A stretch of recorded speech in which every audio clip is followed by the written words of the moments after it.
All right, guys, welcome back to the Play On podcast. This is Jesse and Jerry. I hesitated a little bit there. This is episode 89.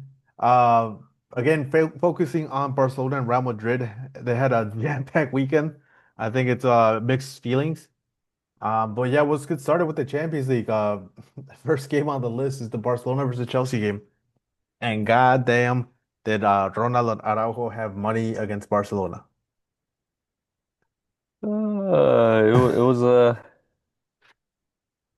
I wouldn't say it was just him because you got also mentioned that Ferran Torres wide open miss like in the first 3 minutes. Yeah, open goal. Goalkeeper gave himself up.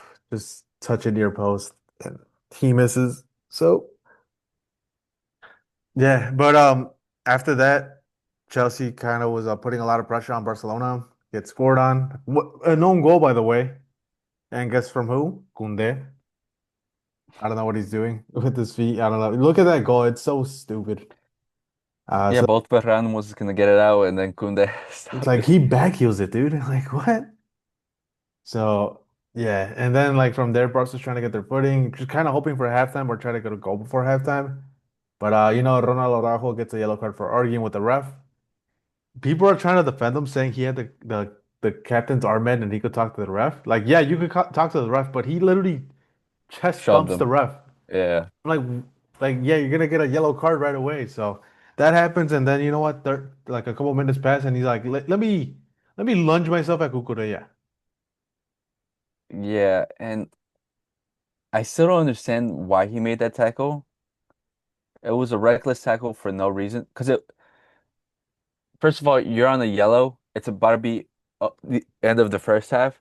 Like, just let the play on. Like, there was no need to for you to make that tackle, especially because he was toward the sideline. So He was towards the sideline. He pushed the ball way too forward. You could have easily beat him to the ball and just cleared it. But I don't know what he yeah, was thinking.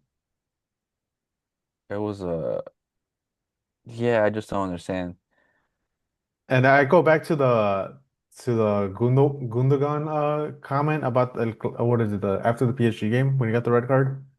He's saying that sometimes you just gotta let your goalkeeper try to make a save, or you never know, like the ball was already too far forward. Everyone's going back to that and saying how Gundogan was right the whole time when we were advocating for that the whole time. But yeah, it's good to see.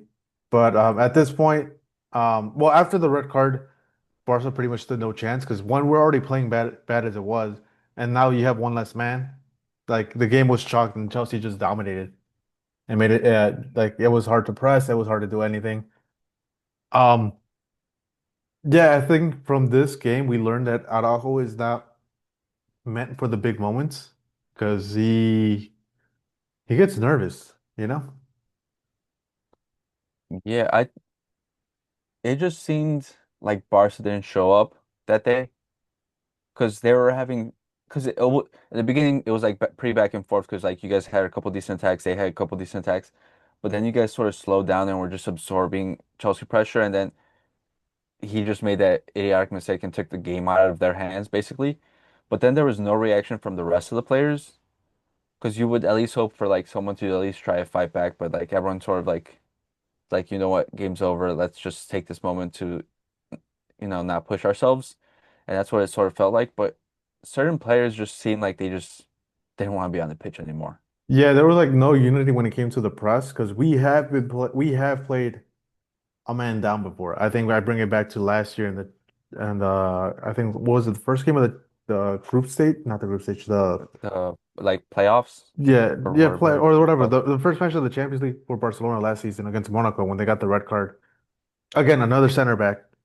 They played really good for 90 minutes, even though we lost 2-1. And it did it seem like it was we were missing a man?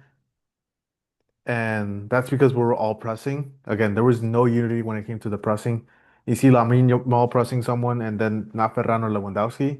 And they were just kind of standing there. Or I think it was Lewandowski. Um, but yeah, even with the midfielders too, like it was odd. The Rafinha came on and he showed his frustration because he was pressing and then the rest of the team wasn't, or they were really late to react to his press. So I think that's what Hansi Flick said. People love to talk about the high line, but he kept mentioning press, press, press, press, and that's what you need. But Hey man, it's a bad moment. It went by. Now we just gotta hope to make what top 24 and make try to get an easy matchup. Because I think the top eight is kind of I would It's say hard. unattainable at this point. Yeah, it's hard unless like the one of the top eight teams like really goes on like bad form, like loses. I think how many match days left? Like three, right? Because we're Yeah, this was match day five. it's three, and it's not even the top eight. You have to. I think they're in 17th place right now. You got to think about the rest of the other pl teams as well, because Yeah, it's not in your hands anymore. yeah, because I think they're in 15th. I'm checking at the moment. Why is it They're low? 15th, I think. But Yeah, yeah, it's not in your hands no, anymore. So you just gotta they're 18th. just keep reminding me. Like, you keep going lower and lower. I thought they were 15th. That's why. And say we do get a favorable matchup in the playoff, then you gotta face one of the top eight teams, and that's not easy. Yeah, and plus you're just adding extra matches for yourself because we saw last year like I think anyone that was in those like do or die games like none of them made it pretty far in the tournament because those extra matches do take a lot off of your players because it's like it's a high pressure game, like it's do or die, and it's an extra game into your calendar that you just really don't want to play on a already jam-packed schedule. For real. And dude, how is Dortmund in sixth place? They've But had but we're in wins. 18th. Wins against who? Juventus. Uh, So Athletic Club, they've Copenhagen. they've had good matchups. Yeah, I think if Barca would have won against Bruges, it would have been a little bit a lot easier. But drawing against them, I think, is pretty hard because you're those are like 3 points you're almost guaranteed, you know? Well, that's 2 points loss, and then also the PSG one, because that should have been at least minimum a draw or a win. Yeah, especially with against their second team. So yeah, it's just been a bad start or just inconsistency. Not even bad start. So it's win loss win draw loss. But hey, we gotta It's move like on. 500, right? Yeah, slightly below because yeah, two. Where am I at? Two I think draws, it's two losses, a draw. that's two Wait, two wins, wins, two losses, two and losses and a draw. Yeah, it's 500. so now we gotta go face Frankfurt and just get the win right there. Yeah, and then hope someone else messes up because all those teams above you. Yeah, because there is a couple teams that are gonna face each other in the top. What is it, top 16 at this point? Like Yeah, PSG facing Atletico Madrid. Bayern Leverkusen, Newcastle, Yes, sir. Real Madrid, Man City, Sporting, Bayern. So, Liverpool, Inter. yeah, there's gonna be points dropped, and Barca just have to secure a win, get 10 points because someone else is gonna drop points, and then keep mounting it. So the good thing is that Barcelona is getting a lot of players back. Like I mentioned, Rafinha, he got subbed in. That's what I was hoping for us to go to halftime 1-0 down, no red card, and then bring Rafinha on so he could provide some pressing. But we got it, but with the man down, it's difficult. Yeah, but I was surprised by Hansi Flick's omission of Rashford. I think he was battling a flu because I remember he didn't train for 2 days, and there was a video of him going to training but then leaving early while the training was going on, and they said yeah he was battling a flu, so he couldn't participate. Yeah, because I feel like first of all he would have been in Ferran's position, and I feel like he scores, that chance that he blew, but also I feel because he knows how Chelsea plays, and he's been in the Premier League for a while now. He would be accustomed to how they play, so I feel like he would have been a good player to have in the match. But Wait, I think he actually did play. he did. He came in the second half. That's why I asked. Oh yeah, he just wasn't match fit because of the whole yeah flu thing. So yeah, Ferran. Oh my God. And it's crazy too because Ferran has a decent amount of goals in La Liga. So could you really have argued it too much? Like when you first saw it, maybe. The one I did argue was Eddie Garcia playing at defensive midfielder. We thought Bernal might get more minutes, but clearly he didn't. I think also another thing he experimented before this game was having Gerard Martinez a left center back and Cubarsí as a right center back, and he didn't do this, and he just again the Araujo starting position was It's so baffling. yeah, it was weird. Like he hasn't played in like the past 3 games, so it's weird. Maybe he try to use his his pace because yeah, I Arch think Chelsea does I have a lot think of wingers and they have a lot of pace.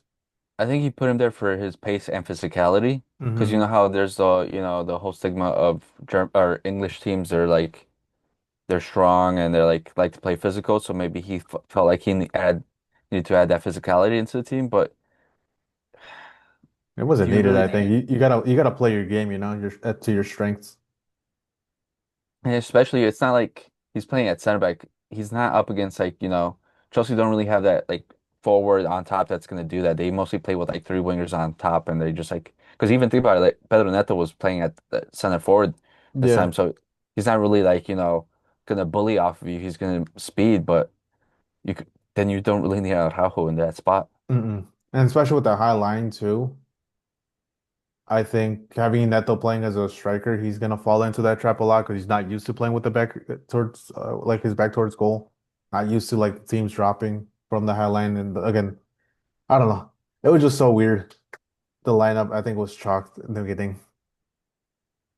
But and then Kunde who can't control a ball. Dude, what I noticed is I'm surprised teams haven't tried to exploit this. Kunde cannot go to his left at all.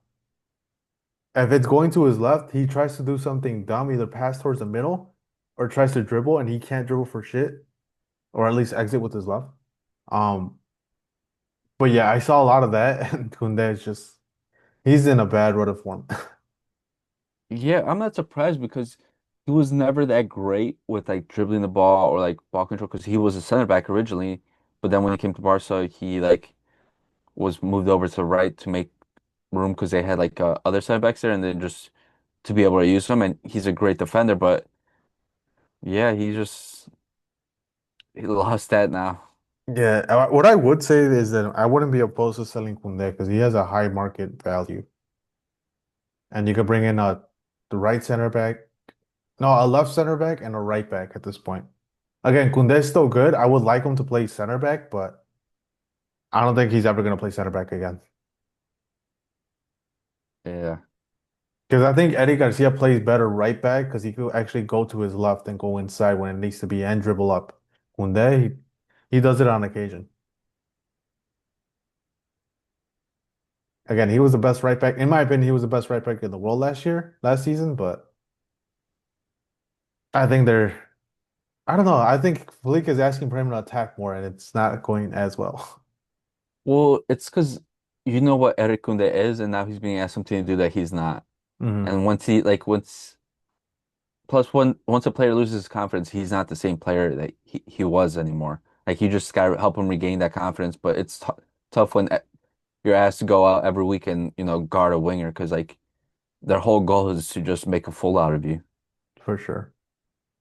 And again, he did a good job last season, but I think yeah, this season he's getting caught out of position a lot too often. But yeah. Uh, for the next Champions League game, Real Madrid actually they didn't have it too easy as everyone thought it was going to be. Yeah, and it was a experimental lineup from uh Xabi Alonso, especially because injuries were ravaging the lineup or the side because Courtois had to miss a match because he picked up a knock, so Lunin started. We had no fresh center backs, so we had to put Carreras there, and then Mendy got his first start in the season, and then we had to start Asensio, which you know how I feel about that. Mhm. And then even Yeah, it right was wing, you have Valverde playing more minutes when he should actually be resting these type of games. yeah, it was tough because we just didn't have players, so he just had to put the players that were available to him and make do. And it Yeah, didn't start off so hot because Olympiacos got the first goal. yeah, they got the first goal, but then Mbappe scored a hat trick in 10 minutes.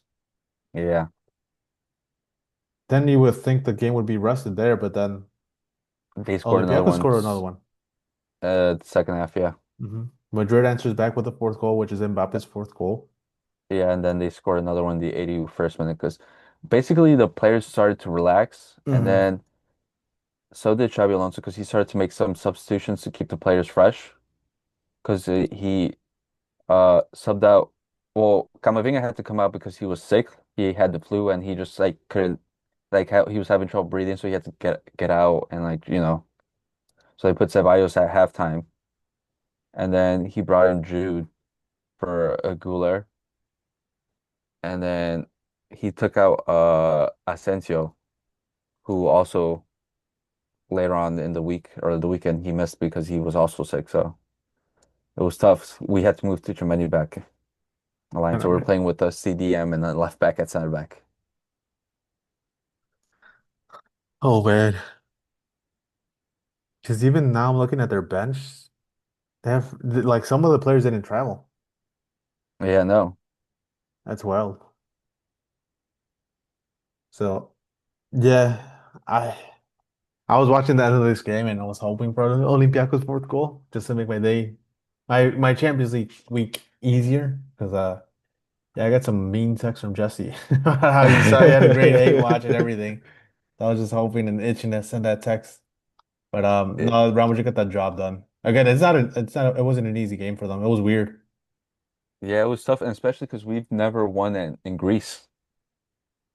I'm sure it was a frustrating thing too, because like you think the game's put to rest, but then they just get one back and adding to the pressure. And like, Yeah. okay, finally the fourth goal of this game is done. Nope, let me score at the 81st minute to make it interesting.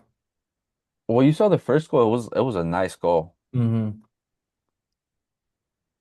So the quality was there from Olympiacos. I think that the defending of Mbappe wasn't obviously it's not an easy task. You know, this is not just some dude in the local league. This guy's probably top 10 players in the world, maybe one. So they Yeah, did what but they could, but they tried to exploit Real Madrid's defense, and they I think they succeeded in a way.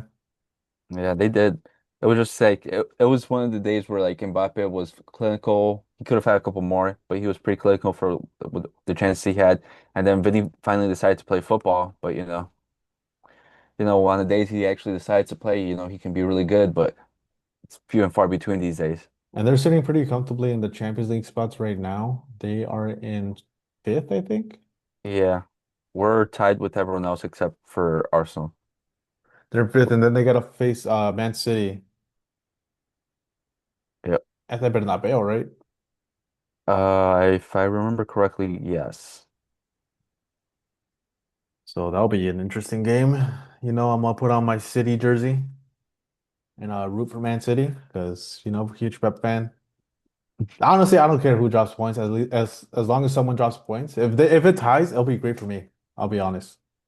Yeah, two teams dropping 2 points. Yep, that'll be great. So I'm hoping for a tie.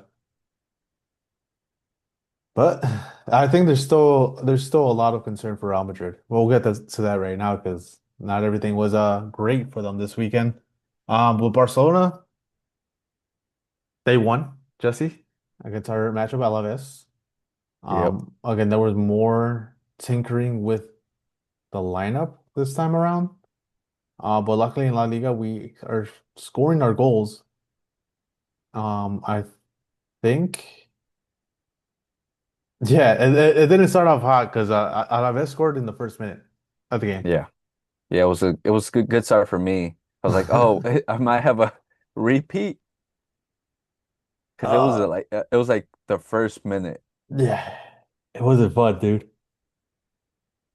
You never like starting off games like that, and that's why I think we're probably going to concede first against Atletico Madrid tomorrow. But luckily, Barca was fit enough to pull it back. Rafinha was again a huge proponent to that because he was like he brought a different kind of pressure on the left side, and he was just attacking that wing constantly. And now it wasn't just a Lamine Yamal wing. Lamine scored, then almost scored pretty much an identical goal to Lamine, and then almost scored again in the 90th minute to close it out. But again, bringing it back to the lineup, he played Eddie Garcia right center back, sat down Koundé, Cubarsí, Wait, right center back. yeah, he You played mean right right back. back? Eddie Garcia played right back, Cubarsí right center back. Gerard Martin left center back, which he did a great job at, and then Vale on the left back. And then Bernal finally got his start. Yeah, he finally got his start. I think he would have played more. He would have been given more time to play, but he got a yellow card in the first half. Casado started. Rafinha, Olmo, Lamine, and then Lewandowski seems to be having that starting striker job at the moment. But yeah, we saw a little bit better. Same thing, a little in the second half. We weren't pressing that well, and I think Mm-mm. that was hurting us. Yeah, because I even saw what was it like the picture afterwards of Hansi Flick just having his hands in his head because it just wasn't the result was there, but it wasn't the performance he would have wanted. And Rafinha had to like console him. He's like, yeah, we're gonna play better. Yeah, that and he said he recently came out and said the main reason that was that is because he's tired of constantly getting red cards for his bench because Hmm. the goalkeeper coach got one, and then at the end his assistant got a red card. So that's why he was on the bench like devastated because like dude like we can't be having that. I'm tired of it, and on top of that team pressing. So it was a moment a couple of things. So what are they doing to my coach, bro? They're literally putting him in the depression. But yeah, that game was again it was interesting, but luckily we're better in La Liga right now than we are in Champions League. So came out on top and got those 3 points. What about Real Madrid? Did they get their 3 points, Jesse? Oh, we got points. We got a point. We got a point. It's not a tough place to play at Girona, It's a tough Wait, place to go or play. that's not what you said last week. Yeah, Dude, but their stadium is so small. It's like 15. yeah, yeah, but the fans are right on you. Yeah, that they are. But yeah, Girona faced Real Madrid at home. They tied 1-1. Hate watch successful, partially.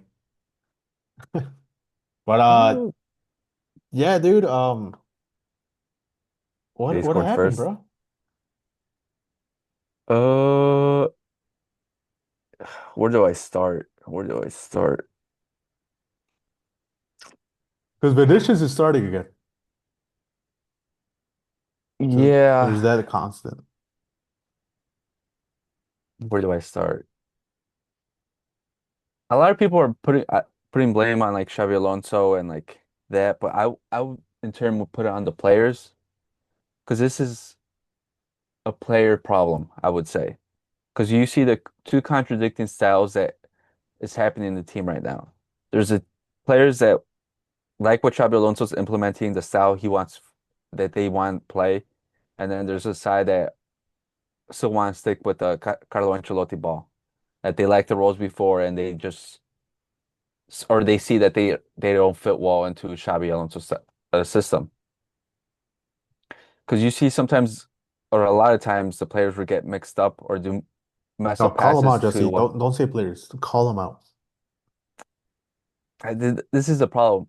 I've already called out these players multiple times, and they just keep on doing it. Like Vinny, like I said, when he wants to play ball, one of the best players in the world. Today, he was so, or not today, but like against Girona, he was so infuriating because when he just like keeps on going for a player and then makes silly possessions, like the goal that we conceded against Girona, he lost possession. And like multiple other times that he gave up the ball in midfield, like, and he didn't even track back or try do anything to defend, and then they created a chance. Like he's just an enigma. And then Valverde, I love him, but he's causing so much problems in the team because he doesn't agree with Xabi Alonso on how to play, and it's because he can't play that style. Like I've said before, his touch and close close parameters against the opposite team is not good enough to play in central midfield, and his passing is not good enough to be in that spot. But he so claims that he should be there. Like in this to make up for like Guler and Bellingham playing together, Valverde is on the right midfield to also cover for Trent. But he would move towards centrally, and so Arda Güler would move towards there or towards the right wing to make space because there's not enough space. But then there's no one to carry the ball forward and create chances. And so Guler was basically nullified by his own team, and he didn't have a great game. And Valverde, he's just like he's not involved because you've seen it throughout the year. He hasn't been running as much as you've seen from him, or like carrying as much. Because like he sometimes you'll see, or last year you would see him sprinting back to defend for anything, for everything that he has, and now he's not like that anymore. And then Trent, I just it's so upsetting because they tell me he's like this great offensive player. I can excuse his defensive, frailties if he's good. He provides that, that passing, the assist that he's supposed to bring, but I just don't see it from him. There's just so many problems. Yeah, I see you getting frantic about it. You don't even know where to start. Yeah, I see it all over the pitch, and I think the biggest mistake Xabi Alonso is doing is subbing out Güler, because Güler is such a threat because he has that connection with Mbappe. I don't know how many assists he already gave to Mbappe, but he has so many assists to him, and for you to take him out at halftime is a crime, you know? Yeah, I just I get he was playing bad because he had to go shift to the right wing because of Valverde. But at some point, you just gotta be like, I gotta take out Valverde and put a natural right wing or right middle to play that spot. I can't take Guler away from the middle because Guler is really good, but for him to be taken off in the halftime and Mbappe too, I'm surprised he's not even more mad about it because that's the guy that feeds me all the time. He always looks for Mbappe. yeah, I just that's what's happening right now. It's a clash in the locker room of two sides of how they want to play. Like, because there's like the players that want to say, "Oh, it's Xabi Alonso's fault," and they're like, "No, that's not the problem. We have a bigger problem, and it's been happening since last year." You think there's gonna be a fire sale this summer? I want to say I in the think winter because I don't think they'll sell that many. I think it just depends on like how it goes, because the reason why Vinny's been back in the starting lineup is because Florentino Perez had a talk with Xabi Alonso. He's like, he's one of the best players in the world. Like, you should to succeed at Real Madrid, you should give him the chance, and he'll help you like alleviate some concerns you have. But he's still causing just problems for him. I think But Courtois called them out in the first well in the goal they conceded. Well, there was two of them. There's Militao saying that he had two defenders that he had a guard, and then Courtois pointed at the left wing and kind of saying and signaling that Vinicius wasn't running back or pressing the player, and that's why he got free. So yeah, I know Courtois has been very vocal about Vinicius not pressuring. yeah, and it's just like it's the problem that we just see two sides. Because in the summer, I was saying like we still need another center back because look at what happened. We still have all these defensive injuries and players that we should have gotten rid of. Like Alaba, he's been injured throughout the whole year. Rudiger's barely starting to come back from injury. We've had to start Asensio. We had to put Carreras, our left back, at center back because of all these problems. And then the midfield, there's still no control over it because we're still missing that midfielder that I was talking about that we needed to sign in the summer. But we're trying to make do, and the players aren't aligning at all. So it's just troubled with that. Don't worry. Don't worry, dude. Florentino Perez will sign your next big star, Erling Haaland, and he won't sell Oh, Vinicius. He'll keep Mbappe, and makes no other signings. well, no, he's going for the big summer or center back signing because remember he's been linked with Saliba for forever, so he wants to get him no matter what. He's also been linked with all these other center back players, like first it was Konate, but he's been having a horrible year, so he's ruled him out. Upamecano for Bayern, but it looks like he's going to resign. So now he's transitioning over to Schalottenbeck. Yeah, I think Barca's also interested in Schlotterbeck, so I hope we get him. I think he's a fantastic. He's a plays left center back too, so he's left-footed. He's a dream at the moment. Well, it'll be interesting if you guys get him because it wouldn't make sense because you guys already have Dean. Uh, I don't know. If anything, you guys just need a backup center back, not starting center back. Because Schlotterbeck is a starting center back. We need center backs in general because we have two. We literally only have three center backs and then two other people that I shouldn't see the pitch. You know who they should have gotten? It's the current Athletic player, Laporta. I think he would have accepted a bench role. He came back from Saudi. Oh, Laporte? Yeah, well, we were linked to him, but they just didn't want to pay. Yeah, I think you got to pay, especially for that. To have that as your backup center back would have been great, especially if it's the Xabi Alonso style too. But who knows? Well, I mean, we had our academy product ready. We had Jacobo Ramon, who was actually good, but then we sent him to Como, where he's showing that he's has the quality. But instead, we kept Asensio. So with Real Madrid dropping points again in La Liga, this puts Barcelona back in first place. So Yeah, 1 point. we're up there. Those Real Madrid fans that were celebrating like crazy, and the Real Madrid players too, thinking they won La Liga already.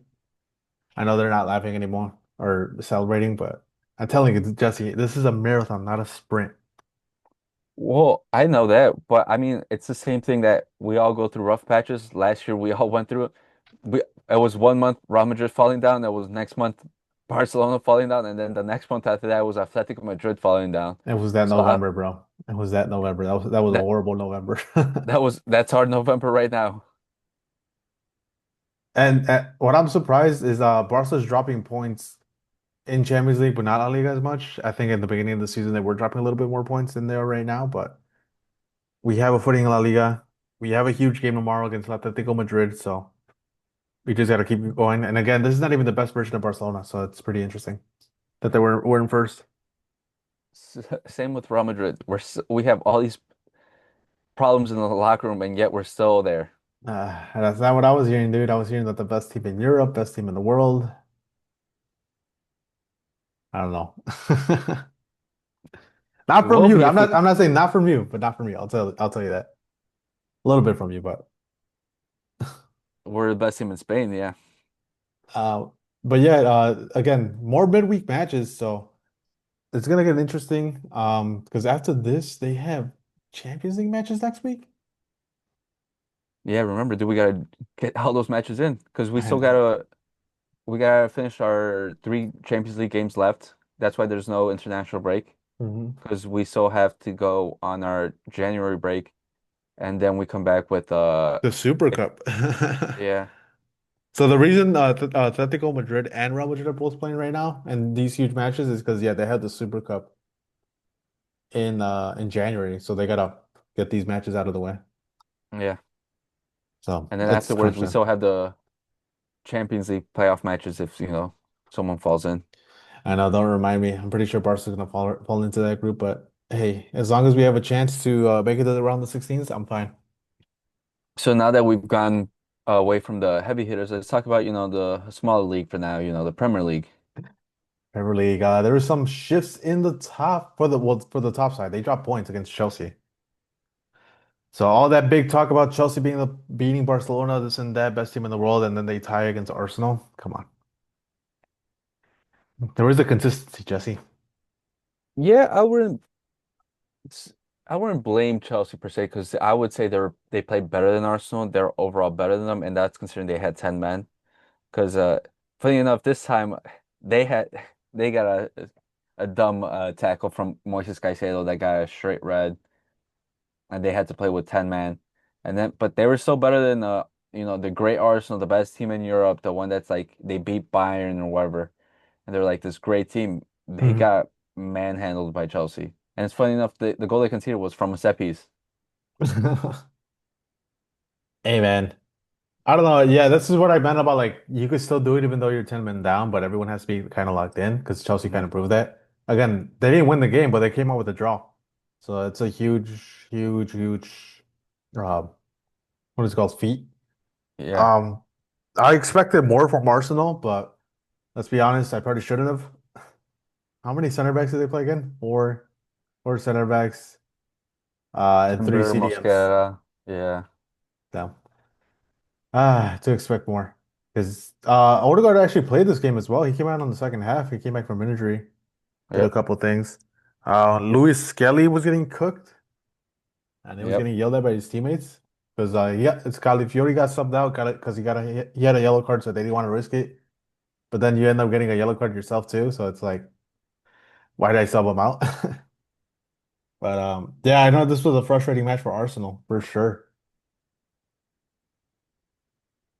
Yeah, it's just again, it just shows that once a baller, always a baller. They're gonna bottle the league again. They just I don't know why they do this to themselves. They're not good. They've just gotten lucky to this point. Because let me check. They they dropped points against Sunderland, which is what are they, a top four team? Top six. And they dropped points against Chelsea, so they might be frauds. They're in fraud watch at the moment, but Well, yeah, it's funny. It's funny because they were saying, "Oh, we're like the best team in Europe. We got the best defense ever," and they were saying that they were coming after Chelsea's. The one that they what was it 2004, 2005 Chelsea team, the one where they only conceded 15 goals in the Premier League season. They're like, "Oh, we're gonna destroy that record with our defense," it's not gonna which happen. which is crazy to think because they're like, "Oh yeah, we're gonna destroy that defense," considering they are playing four center backs and three CDMs to be able to like try to compete with them when Chelsea back then they only played with two center backs. Yeah, two center backs, two left back and a right back. But then again, look at the quality of them. You had Ashley Cole on the left back. Who was the right back? Wait, what Uh, year did you say? The 2015? 2004, 2005. It was John Oh, Terry, Ricardo Carvalho, um, right back. I don't think Ashley Cole was with them then. no, Ashley Cole's a left back. No, but not le I don't think Yeah. he was with them that year. I For think he left tw 2006. for some reason, I thought you were talking about like different Chelsea, the 2010s. I forgot which one it was, but when they had Ivanovic, I was like, Ivanovic is can he be considered can he be considered? Oh my God, can he be considered a center back? I mean, a right back? He's more of a center back, but yeah, I don't know about Arsenal. Oh, William Gallas and then Paulo Ferreira. So they still have a couple matches. They've only conceded 7 goals, Jesse. So they only have a couple more to give up. No, I think they've considered nine. And what it shows right now in the table, well, at least FootMob is showing, unless they're wrong, it's 25 goals scored and 7 conceded. Yeah, because I saw a comparison of like the two teams, and they were like at eight last time I checked, and I think that was before this match. Considering the Chelsea squad only conceded five. Interesting. Yeah, we'll see. Maybe the stats get updated. We can probably check the Premier League website and get more accurate stats, but yeah, maybe frauds, dude. Again, you have one less guy. Your solution is bring on a Martinelli, which is pretty hilarious. But granted, he has been like shutting everyone up when it comes to the Champions League. Because Martinelli, I think he scored in every Champions League match he's been involved in. So I don't know. Like, but then again, I gotta say, big match. Where was Saka? With You know, Salah, the star boy. I don't know, man. Surprised he didn't pull his classic injury. I'm surprised too. But what about Estevao? Where was Estevao? He missed a sitter, I won't lie. He had a clear chance and he missed it. I'm telling you, everyone loves to talk big, but when it comes to showing up, my boy Lamine Yamal shows up. Um, it's just consistency, dude. You can't compare him. This is just be talking shit, but yeah, Estevão's really good.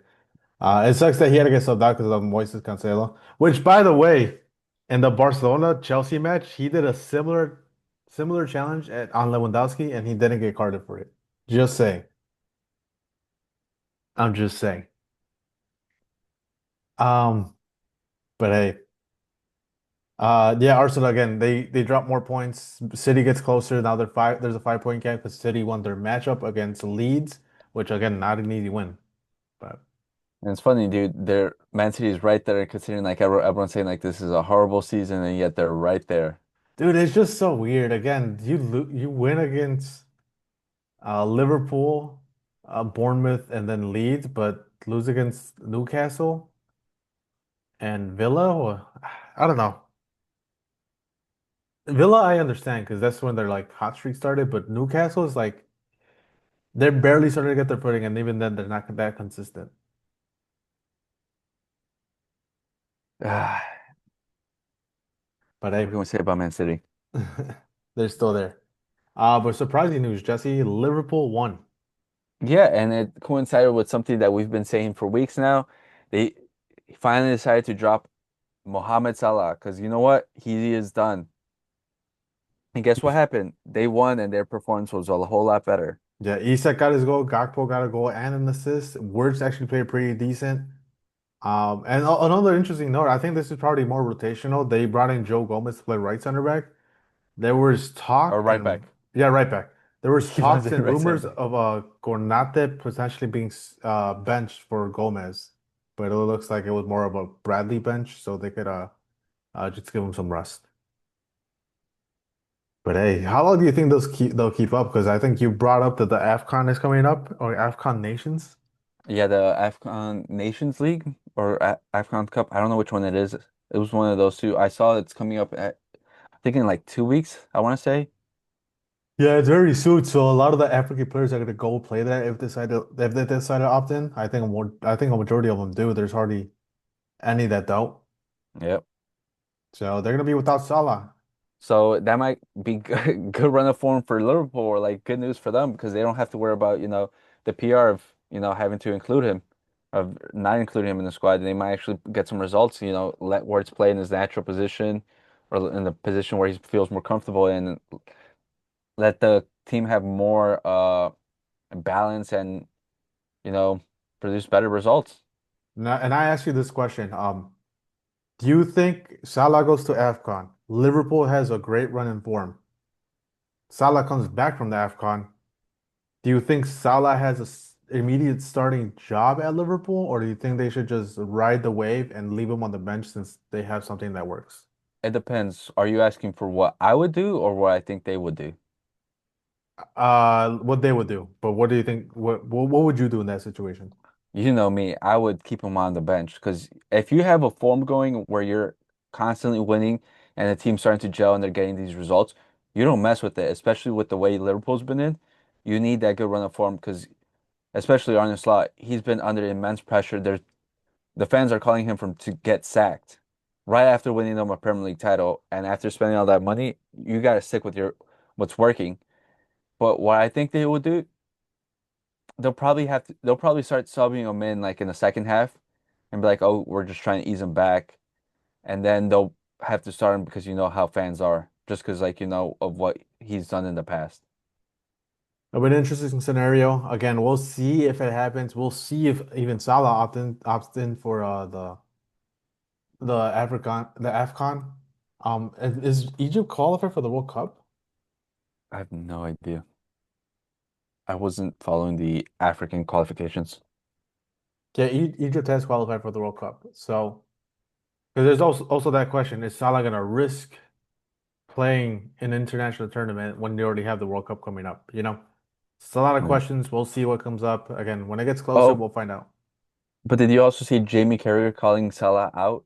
Because you know how he hasn't come out for any press conference or anything like that, or done any interviews since they've been in a bad run of form. But he's like, oh, he won't come out now to address the media or like to defend his team or like stand up for it.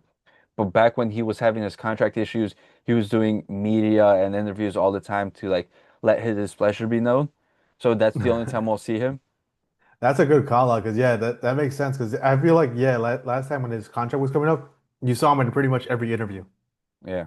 Now I can't think of one. I'll have to look back, but that is a great call out, and I hope Salah hears that and you know says something about it because yeah, JB Carragher is a true Liverpool fan. I don't think any other former Liverpool player would have called him out like that. Yeah. I'm glad someone's calling him out. Even if it's Jamie Carragher. Yeah. Let them fight in between each other. So currently the top five in the Premier League are Arsenal with 30, Man City with 25, Chelsea with Chelsea. 24, Aston Villa with 24, and Brighton with 22. Yeah. Aston Villa has hit that form because they were struggling earlier in the season and everyone was worried for them and they just like turned it around. Yeah, currently the three down for relegation at the moment are Leeds, Burnley, and Wolverhampton. It's closely followed by West Ham and Nottingham Forest. Um, yeah, it doesn't get anywhere closer, and it's a lot of surprising things coming up this season. Because yeah, what is it? Liverpool's in eighth, Man U's in seventh, Man, you got another win, so maybe that guy with the that hasn't cut his hair, he could get something going soon. If I was him, I would have counted that draw and would have cut my hair right away. Yeah. They wouldn't have thought about it, But Spurs are in 12th, again, bottom of the table. If they were going to do this, they might have well just kept Ange. honestly. Because yeah, that Liverpool performance was horrible, like Or, really bad. or yeah. That was embarrassing in my opinion. Liverpool, I mean Arsenal? Yeah, the Arsenal one, my bad. But how did they win their Champions League game, by the way? No, they lost Uh, against PSG, right? 5-3. yeah. Yeah. It was a cooking. So Well, not yeah, cooking. It was a great match. And you know what? I was also going to say, why, Thomas Frank, why aren't you starting Kolo Muani? Because he was having a fantastic match that game. yeah, that bears the question, dude. Why isn't he starting in Premier League matches? Why is Richarlison getting starts? Because yeah, Richarlison is more of a Europa League player, more of a rotational player. If he's gonna start in a lower half team like an Everton, not a Yeah. Spurs. If you're trying to strive for something big, so Yeah. Begs the question. it does. But yeah, that's pretty much the Premier League. Any other things you wanted to mention about them? Premier League, no. Anything else? Serie A is currently Milan, AC Milan in first, Napoli in second, Inter third, Roma fourth, and Como, your Como? boys, in fifth. Fifth. Yeah, dude. I just want to say, Juventus had a tough match. They were losing, and then my other boy, Yildiz, scored 2 goals to bring him back from brink of death. And then Como, again, Nico Paz had another assist. And yeah, he's firing on all cylinders. He has 5 goals, 5 assists. I think puts him on top for their or GA, but also on top for like tied for goals and tied for assists or like first in assists in the standings in the Serie A. So And they could make a big jump too because they're facing Inter Milan, who's in third place. So if they win, they go 27 points and like go to either third or fourth, depending on other results. But yeah, Como, they're getting it together, dude, in like 2 seasons. They're cooking something up there. yeah, but then Nico Paz is coming with us next year. Coming home. Right, right. He's coming home, dude. Then currently in the Bundesliga, Bayern's in first place with 34. Second place is Leipzig with 26. So there's a gap. I don't even feel like going forward. Well, Yeah. Dortmund's in third, Leverkusen's in fourth, which again, they had that horrible, horrible mistake of hiring Ten Hag, and Hmm. they reversed that situation and like are making the best out of it, being in fourth place. That's really good, you know? Yeah. And I don't know if you want to mention Ligue 1 with But yeah, Lens is currently in first place, PSG in second, and Marseille third because PSG hasn't been the same as last year. They're going through injury struggles, and yeah, it's becoming more interesting than we thought originally. Yeah, they lost 1-0 to Monaco away. So, uh, yeah, I'm pretty fascinated that Lens is in first. Because I honestly, like, well, first of all, the League One doesn't really get promoted as much as it should be. Hmm. Um, but this should be bigger news, you know? This is kind of like, this is a Leicester City kind of thing, in my opinion. Because, like, the top, what, four teams in France should be is PSG, Marseille, Lille, and Lyon. You know? That's like the top four. And for Lens to be in first, it's crazy. Yeah, But but it's a former Mexican or not Mexican, a player that played in Mexico that's really thriving in the League One again. Thauvin, remember, played for Tigres. Now he's back in France and he's playing well. yeah, I'm surprised he's doing that well because in Tigres he had a pretty bad showing in my opinion. He went for the paycheck there. Yeah, he maybe. But we're gonna go over predictions. Starting right away hot. We have Barcelona versus Atletico Madrid tomorrow. Jesse, Hmm. predict your scoreline. 2-2. I got Barcelona winning 3-1. We're gonna concede first. That's gonna be. I think it's like both teams are conceding, and I just don't know where it's gonna go. It's whenever you guys play, it's always like unpredictable because it's like a goal fest for some reason. Yeah, I don't know what it is, dude.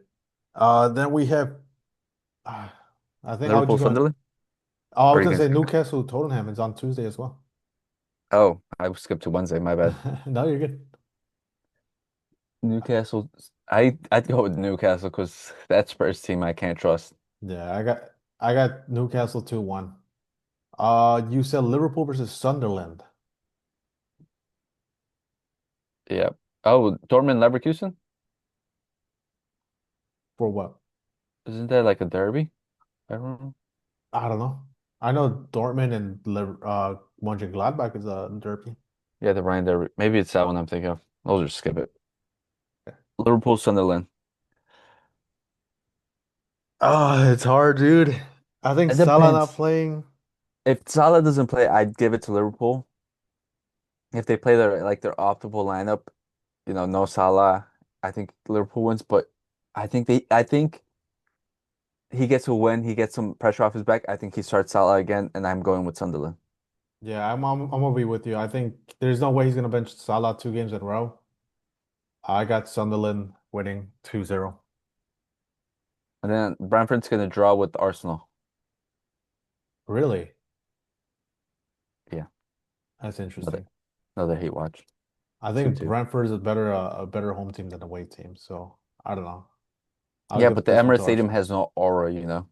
No But they are atmosphere. loud, dude. I'll say that they are loud. Yeah, but they're loud and annoying for no reason. I think I have to go to Arsenal with this one. Again, if the Arsenal drops points, I'm not gonna be mad. Then Athletic Club versus Real Madrid. This is where the hate watch begins, and I got Athletic Club winning 1-0. Now I'm gonna reverse that. 1-0 Real Madrid. Okay, let me see. I'll put this one in there because it's Bayern Munich. They're playing in the Union Polka. Berlin. Bayern Munich has notoriously been bad in the Polka the past couple of years. Mhm. Um, I'm gonna go with Union Berlin because of that.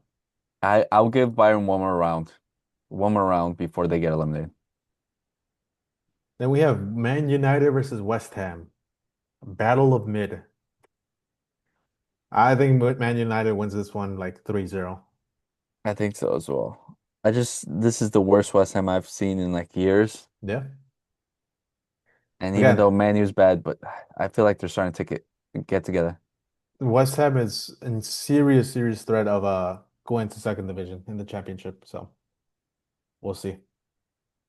Then we have Copa del Rey, but it's like very beginning of the It's rounds. like yeah, I'm on Friday now. I think I skipped to Saturday. I'll wait on Friday. There's Lille versus Marseille. Oh, really? Yeah. So 3 versus 4. I'll take Marseille 2-1. I'll give Giroud a classic 2 goal, 2-1. Okay, okay. We're going on to Saturday, which is a pretty packed. Aston Villa versus Arsenal. Aston Villa, and they're at home. Villa Park. Yeah, I'll take Villa. Bournemouth, Chelsea. Oh, Jesse, not so much of a big fan of Chelsea now, right? When I was Barca, Chelsea, right away, Chelsea, Chelsea. Come on, dude, show your true colors. Who are you picking? I'll give it Chelsea. I'm giving it a draw. It's a tough one. Man City versus Sunderland. Again, Sunderland has tough matchups this week. Give it a City. Give me City. Yeah, I got City as well. Um, Leeds, Liverpool, just because Liverpool's been notoriously bad. I'm gonna give it to Leeds. Yeah, give me Leeds because I know they're starting Salah on this one Yeah. for his stat padding. Wait. So when Leeds faced Man City, were they away or home? They were away and they scored 2 goals. So yeah, I think home field advantage would be great for Leeds. Then we have Real Betis versus Barcelona. Yep. Give me Give me Barca. Betis. Give me Betis. Let my hate watch continue. 3-0 Barcelona. But it's gonna be a tough one for Betis because I know Isco's injured. So That's a that's Anthony, that's a huge, huge step up. But yeah, all we got to do is contain Anthony, in my opinion. come on, Anthony. And I what's your always next one? I always knew you can be big. Athletic Club versus Atletico Madrid. Um, two good things can happen in a row for Athletic Club, so I'm gonna say they're gonna lose against Atletico Madrid 2-0. I think they need this point so they can get a draw.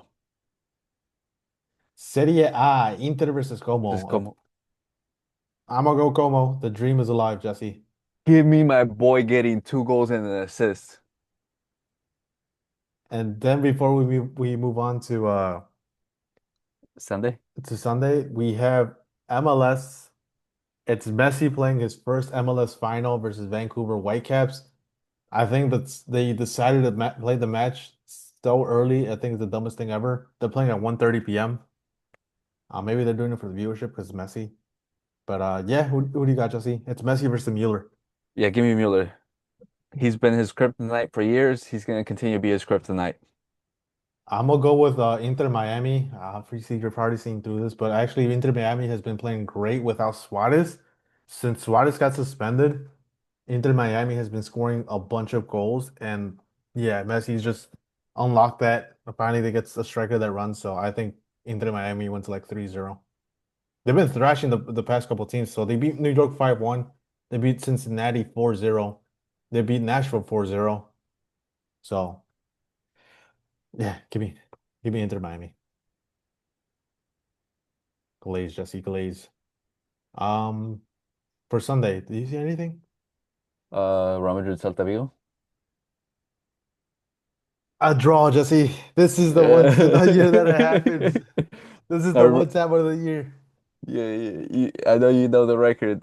Oh, I know. I'm like trying to see the last time they got a positive result. It was like 2020.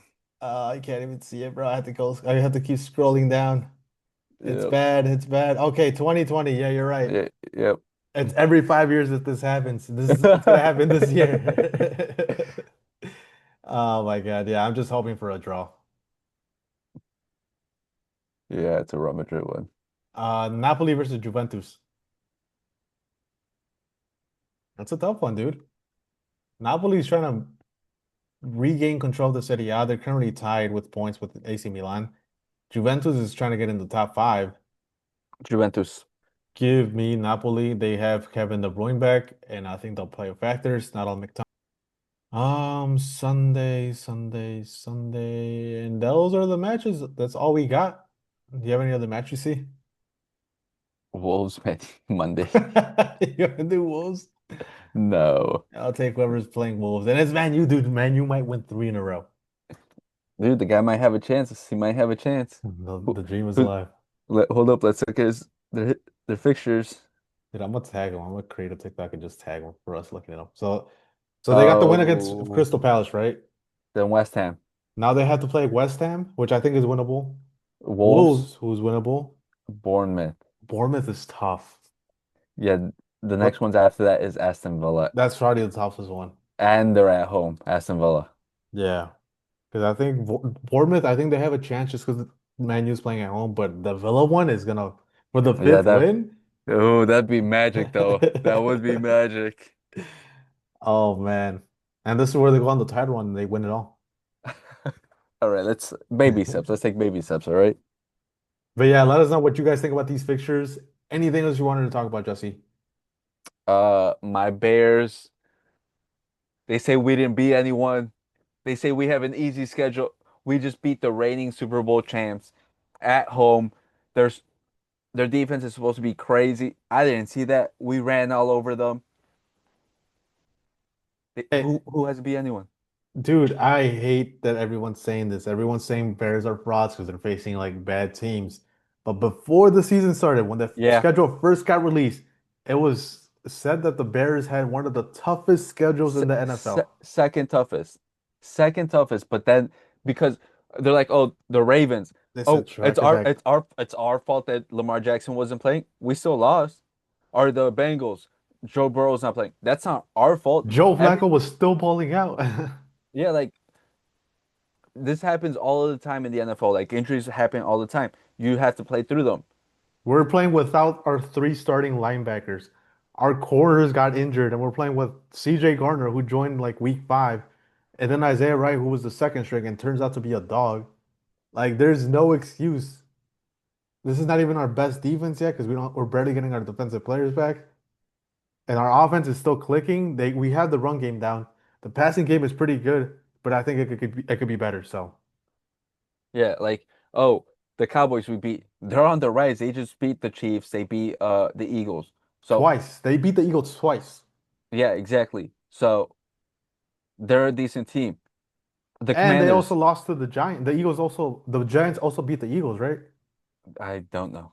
I'm Couldn't tell you. pretty sure they did. But yeah, dude, I'm And then the Commanders, it's not our fault that their team's injured. Jaden Daniels was injured. and he wasn't injured when he played the Bears, by the way. Yeah, and then the Saints, I'll give you that. The Saints are atrocious. By the way, the Giants did beat the Eagles once this season, so I was right. Exactly. So I don't want to hear it from all you antis, all you Green Bay fans trying to discredit my team. We'll see what happens this week when we go up to your house and we run all over you. Big facts. Bears. I hope they win by more than one score because I've been hating the past couple of games. The Eagles game was the first game we won like by double digits, I think, in a while. Oh, Yeah, it was a comfort. I think it was all season. I didn't hate those garbage points though. I did not like I those. again I didn't mind them because I in one of my fantasy league game against Jesse. Yeah, which you didn't bring up, which I'm surprised. I think I knocked out Jesse from playoffs in fantasy. So that's a dub in itself. Yeah, it was. I didn't want to mention it, but okay. It wasn't important. It wasn't important. Thank you guys for watching. This has been the Play On Podcast with your hosts, Jerry and Jesse. Peace. Peace.